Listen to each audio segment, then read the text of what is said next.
Welcome to the Atomic Impact Podcast. I'm your host, Jason Osborn. And on this podcast, we interview successful business owners for them to share atomic, impactful lessons that they've learned throughout the course of their business and share them with us as well. As always, this show is sponsored by the reverse podcast method, the new way to close deals that doesn't rely on any of the old traditional methods that everybody hates. We use this method, but 26 qualified leads and sales calls in 10 days without any ad spend, outreach, or endless social media posting. To find out more, direct message me on LinkedIn to have a chat. That's Jason A. Osborn. And the link to that will be in the show notes below. But on today's show, our special guest is Luke Ireland. He is the owner of Creventa, providing B2B SaaS for hospitality event management. So, Luke, it's great to have you on the show. And I want to start off by asking you a question that I always start off with, and that is this. If you were somehow able to go back in time to when you started your very first business, what's the number one piece of advice that you'd give yourself? Interesting. Well, nice to meet you, Jason. Well, I think Yes. that answers that question. What would do as much yourself as possible. That's what I'd say. You know, we've definitely found when building this business that using salespeople doesn't really work for what we do, and we need to get the lead gen working first of all, and then myself and my co-founder close the business. And we really found that we tried to give it to hire salespeople and actually outsource it to salespeople, but it just didn't work for us. It's our product, and we're the best at selling it. So that's what I've learned over the last few years. Yeah. Okay. So you said promote yourself as much as possible, and then you've taken on the sales responsibility of that between you and your co-founder. Is that correct?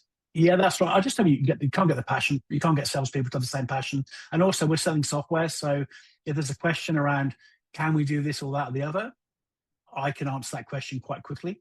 Whereas a salesperson has to go to someone else and ask, or perhaps we don't do it. For a big enough opportunity, it's software. You can do anything, right? Sure. Yeah, you can always adjust it if the needs are there. So yeah, interesting. When you talk about promoting yourself as much as possible, give some clarity on what you mean by that, because in theory, it just kind of means, okay, post as many posts as you can, email as much as you can. I'm sure you've got more of a strategy behind that. So what can you learn? What are the lessons you've learned from that on promoting yourself out as much as you can? Okay, well, hospitality is a very people-focused business, and they don't spend a lot of time on LinkedIn. A bit, but not a lot. So most of our time is spent going out and doing physical meetings and physical instructions to people. That's what I mean by that, really getting out there and being with the customers and being with the potential market, whether that's at a trade fair, at a conference, and just being around hotels. We often get people come up to it. We all wear branded T-shirts and stuff, and quite often get staff come up to us and introduce themselves because they're a user of the system or they use it somewhere else. And so we've heard that's getting out there with hospitality is really important because they're really busy. And the thing about hospitality is they're busy with dealing with what's in front of them. So if you've got a customer in front of you, that's your object. That's what you're dealing with. So you have to be in their environment really to get their attention. Yeah. It's really interesting you saying that, because underlying everything you just said there, what I'm taking away from that is you got to build the relationship. That's really what I'm hearing from what you're saying in that. 100%, and we, like everybody, we have problems, and then and our relationships are what saves us from those becoming disasters. And our clients often will say, "Okay, if we do have a problem now and again, you guys fix it really quickly, and the way you respond is right." And that's part of it, the good times and the bad times. Like any relationship, right? We're really focused on building as strong a relationship as possible with as many people in the organisation as possible, because hospitality is quite a transient business, so people move from hotel to hotel or venue to venue quite often, depending on the brand they work for. So we rely on those people quite a lot. 40% of our business comes from referral from users who move from one venue to another venue or to one brand to another brand, and that business comes from them. So it's really important to build relationships at all levels, right from from the front of house staff, the serving staff, the chefs. Really important for us, because we're providing different benefits to different people in the organisation. So it's really important that we do that cross level relationship building. Yeah, I love that. I think it's a an overused term about building relationships, but one of the most underutilized things that people do in business, whether in the hospitality industry or not. I love that. I love that whole perspective around that. If you look at what you've built up in the business, one of the questions that I love to ask is there one particular main challenge or issue that you've come across that seemed quite insurmountable, almost overwhelming at the time? But when you look back at it, you look back at it with, man, I don't want to go through that again. But if that didn't happen, we wouldn't be where we are today. And so I'm curious, what was that moment and what was the learnings that you took away from that? Okay, so we quite often build functionality that we don't necessarily have customers for. You know, we're trying to think ahead of the market and see what the market might need. So when we built our ticketing platform, which was a couple of years ago, we didn't have any customers for it. I got my co-founder moaning that I'm spending engineering resource on this project that we need, and I'm thinking we need to do it. I just got some feeling we need to do this.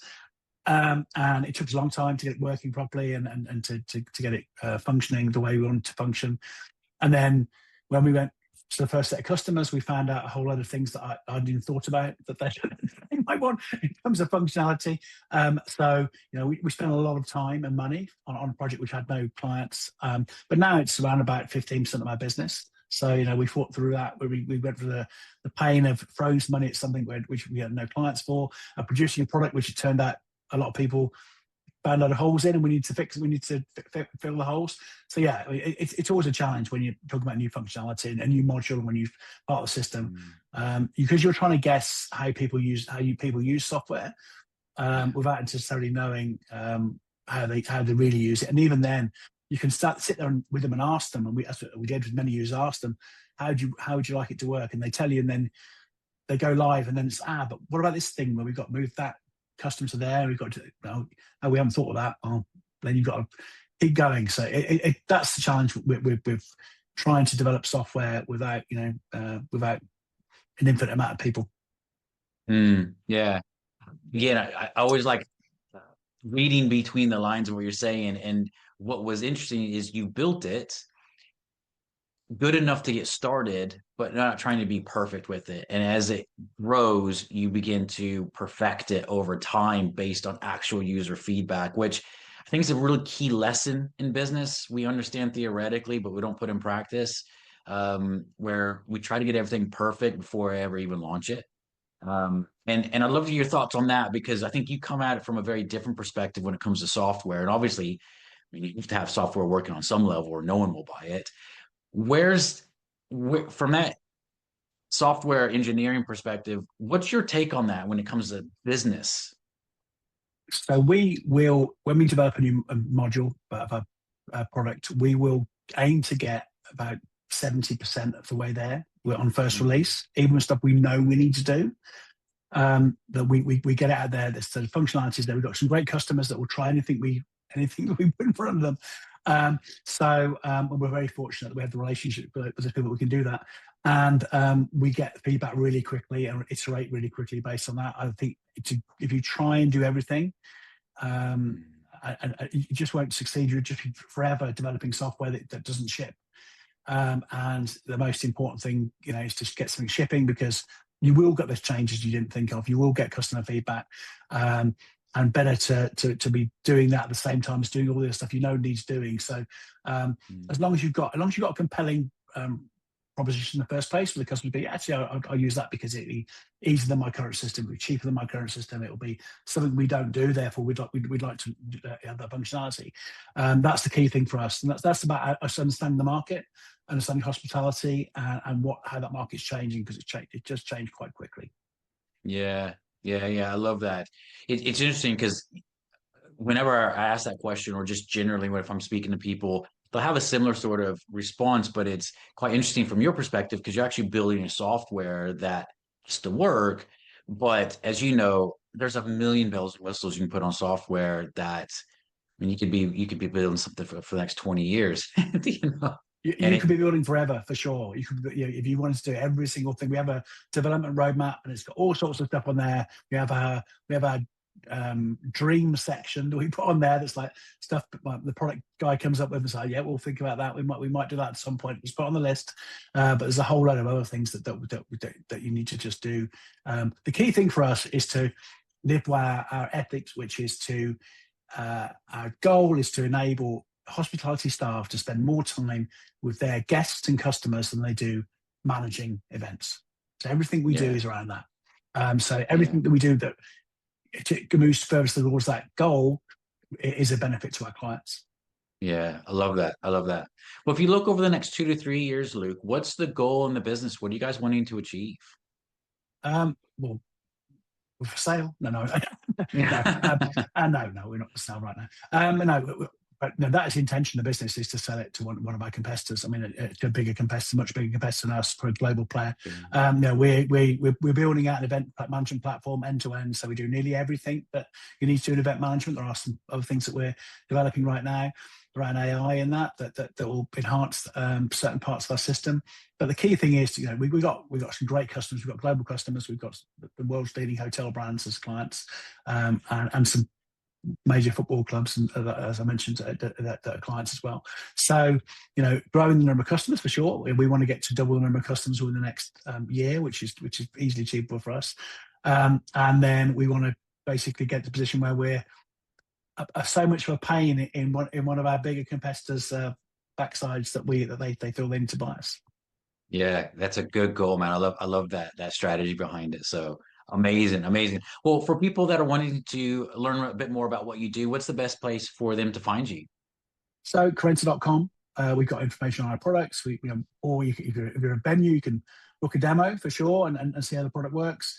We're really, you may actually, you probably used our system and don't know it's us. We're completely white label, so we're the venue branding is front and center. So but our website's the best place.